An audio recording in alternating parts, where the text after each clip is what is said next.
Is my paycheck gonna get smaller? Well, today, we're cutting right through all the noise to give you the straight-up answer, using the official info to break it all down.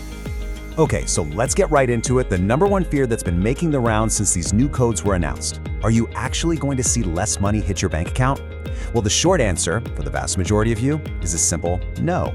But the why behind that no is where things get really interesting, and it's what you need to understand. So to get to the truth, we have to go straight to the source, right?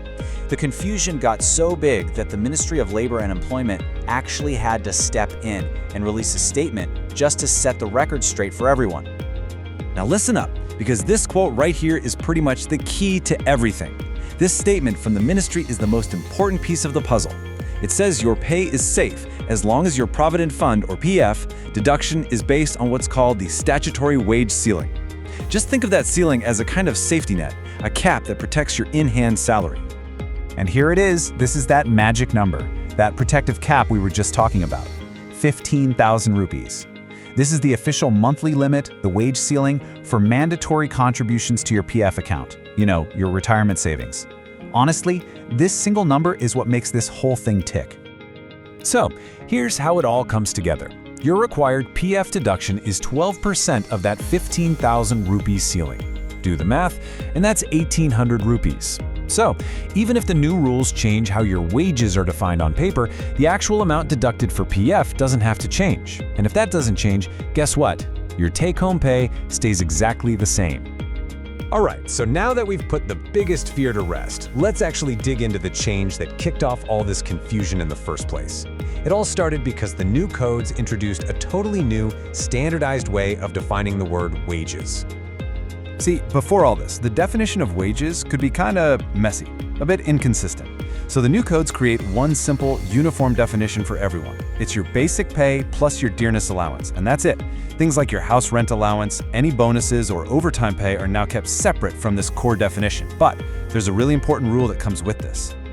And this chart shows that rule perfectly. It's the real game changer here, and it's called the 50% rule. The law now says that the wages part of your pay, your basic plus DA, has to be at least half of your total compensation. The other half, all your allowances and perks, can't be more than 50%. It's a clean split. So you might be asking, why? What's the point of this rule? Well, it's actually pretty smart. Let's say a company tried to be sneaky and made 60% of your pay allowances and only 40% basic pay to lower their costs. Well, under the new rule, that extra 10% from allowances gets automatically added back into your wages bucket when calculating your long-term benefits, like gratuity. It basically makes sure companies are contributing their fair share to your future. Okay, theory is great, but let's see how this actually works in the real world. I think putting some numbers side by side in a before and after example is going to make it totally clear why your take-home pay is, in fact, safe. All right, have a look at this. On the left, you've got a 60,000 rupee salary under the old system, where the basic pay was just 20,000. Now look to the right. To follow that new 50% rule, the official wages have been bumped up to 30,000. But, and this is the important part, look at the employee's PF contribution at the bottom. It's 1,800 rupees in both scenarios. Why? Because it's still being calculated on that 15,000 rupee ceiling. And the result? The final take-home pay is exactly the same. No change. So, we've pretty much confirmed your paycheck is safe, but that doesn't mean these new codes aren't a big deal.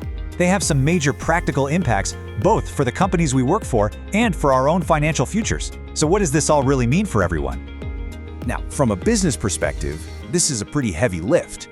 We're talking about a major compliance effort. They have to go back and restructure salary components, reconfigure all their payroll software, and update contracts.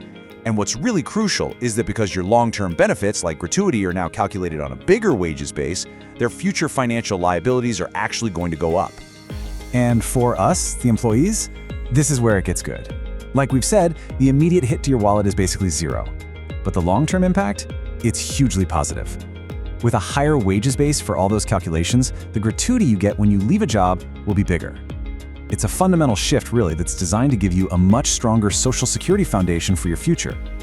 Okay, I know we've gone through a lot of details here, so let's just boil it all down to the 3 absolute key takeaways that you should remember from all of this. Look, it really is this simple. Number 1, there's a new 50% rule for what counts as your wages. Number 2, that old existing PF cap of 15,000 rupees is still in place, and that's what protects your take-home pay. And number 3, the result? You get the best of both worlds. Your monthly income stays the same, while your long-term retirement benefits get a really nice boost. And that brings us to one final big question to think about. This whole system that's protecting our take-home pay today, it all hinges on that 15,000 rupee PF ceiling. But get this, that number hasn't been changed since 2014. So while the rules today are clear, the real debate for the future is this. As salaries in India keep rising, is that cap starting to look a little outdated? And what happens to our paychecks if they ever decide to raise it?